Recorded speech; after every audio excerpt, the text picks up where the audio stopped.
ఆంధ్రప్రదేశ్ రాజకీయాల్లో సింహపురి పాలిటిక్స్ రూటే సెపరేటు. ఇక్కడ ఎన్నికలు వచ్చిన ప్రతిసారి రాజకీయం రంజుగా మారుతుంటుంది. ఇప్పుడు కూడా తెలుగుదేశం పార్టీ వైసీపీ మధ్య ద్విముఖ పోరుకు రంగం సిద్ధమైంది. 2014-2019 ఎన్నికల్లో అనిల్ కుమార్ యాదవ్ వైసీపీ నుంచి వరుసగా 2 సార్లు గెలిచారు. అయితే ఆయనను ఇప్పుడు నరసరావుపేట ఎంపీ స్థానం నుంచి పోటీ చేయాలని వైసీపీ హైకమాండ్ ఆదేశించడంతో సింహపురి రాజకీయం మారిపోయింది.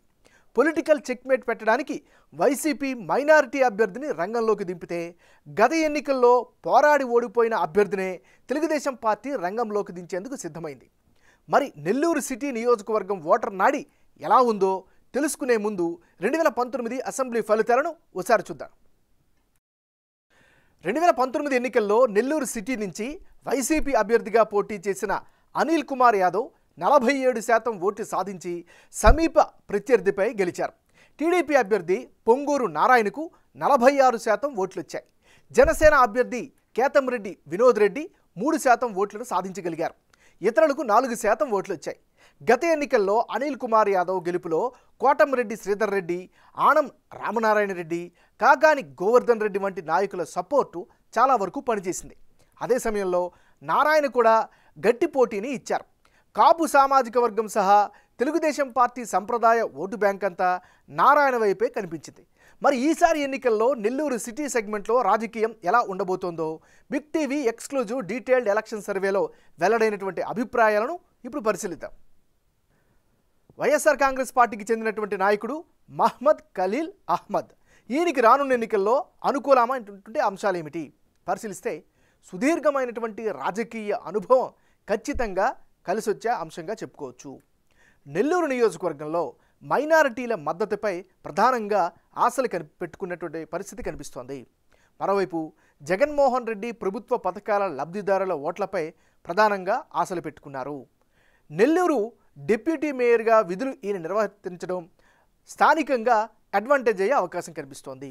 మరోవైపు జనంలో గుర్తింపు ఉన్నటువంటి లీడర్గాను కూడా మహ్మద్ ఖలీల్ అహ్మద్కు పేరైతే కనిపిస్తోంది. ఇది ఈయనకి సంబంధించినటువంటి అనుకూలమైనటువంటి అంశాలు. మరి మహ్మద్ ఖలీల్ అహ్మద్కు ఉండేటటువంటి మైనస్ పాయింట్స్ ఏంటి పరిశీలిస్తే బలమైనటువంటి ప్రత్యర్థిని ఎలా ఎదుర్కొంటారు అనేటటువంటి అనుమానం సర్వత్రా కనిపిస్తోంది. నెల్లూరు సిటీలో సరైన డ్రైనేజీ వ్యవస్థ ఏర్పాటు చేయలేకపోవడం ప్రధానమైనటువంటి మైనస్గా కనిపిస్తోంది. ప్రతిపక్షం తరచుగా ఆరోపణలు చేస్తున్నటువంటి రోడ్లకు సంబంధించిన విషయంలో కూడా సీసీ రోడ్ల పరిస్థితి మరీ అధ్వానంగా కనిపిస్తోంది. వర్షపు నీరు రోడ్లపైనే నిలిచిపోతుండడంతో సామాన్యులకు చాలా ఇబ్బందులు తలెత్తుతున్నాయి. ఇది ఈయనకు ఉండేటటువంటి ప్లస్లు మైనస్లు. తెలుగుదేశం పార్టీ నాయకుడు పి నారాయణ. మరి నారాయణకు రానున్న ఎన్నికల్లో అనుకూలమైనటువంటి అంశాలేమిటి? నియోజకవర్గంలో బలమైనటువంటి పేరున్న నేతగా గుర్తింపు అయితే ఈయన పట్ల కనిపిస్తోంది.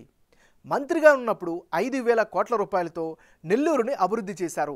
ఆ అభివృద్ధి ఈయనకి ఈసారి కలిసి వచ్చే అవకాశం.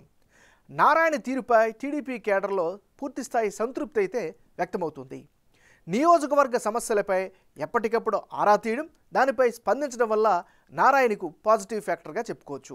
ఇది నారాయణకు ఉండేటటువంటి అనుకూలమైనటువంటి అంశాలు. మరి నారాయణకు ఉండే మైనస్ పాయింట్స్ ఏంటి? నెల్లూరు తెలుగుదేశం పార్టీలో గ్రూపులు ఎక్కువగా కనిపిస్తున్నాయి.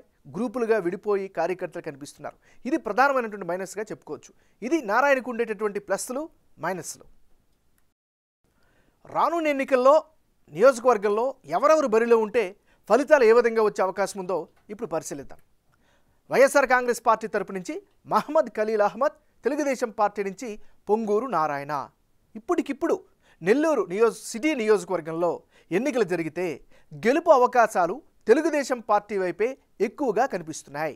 తెలుగుదేశం పార్టీ అభ్యర్థి పొంగూరు నారాయణకు 51% ఓట్లు, వైసీపీ అభ్యర్థి ఖలీల్ అహ్మద్కు 44% ఓట్లు, ఇతరులకు 5% ఓట్లు వచ్చే ఛాన్సెస్ ఉన్నాయని బిగ్ టీవీ సర్వేలో తేలింది. తెలుగుదేశం పార్టీ అభ్యర్థి నారాయణకు గత ఎన్నికల్లో ఓడిపోయిన సానుభూతి కనిపిస్తోంది. అదే సమయంలో ఓడినప్పటికీ గతంలో ఎమ్మెల్సీగా ఉండి మంత్రిగా పనిచేసిన టైంలో 5,000 కోట్ల రూపాయలతో నెల్లూరుని అభివృద్ధి చేయడం ప్లస్ పాయింట్గా మారుతుంది. వైసీపీ ప్రభుత్వంపై యాంటీ ఇంక్యుమెంట్స్ కూడా తెలుగుదేశం పార్టీ ఎడ్జి పెరగడానికి కారణంగా కనిపిస్తోంది. మరోవైపు వైసీపీ నుంచి మహ్మద్ ఖలీల్ అహ్మద్ను నియోజకవర్గ ఇన్ఛార్జిగా కేటాయించారు. అటు వైసీపీ టికెట్ కోసం వేమిరెడ్డి ప్రభాకర్ రెడ్డి కుటుంబం పోటీ పడుతున్నా వారికి ఎంపీ టికెట్ ఇస్తామని చెప్పి కూల్ చేశారు.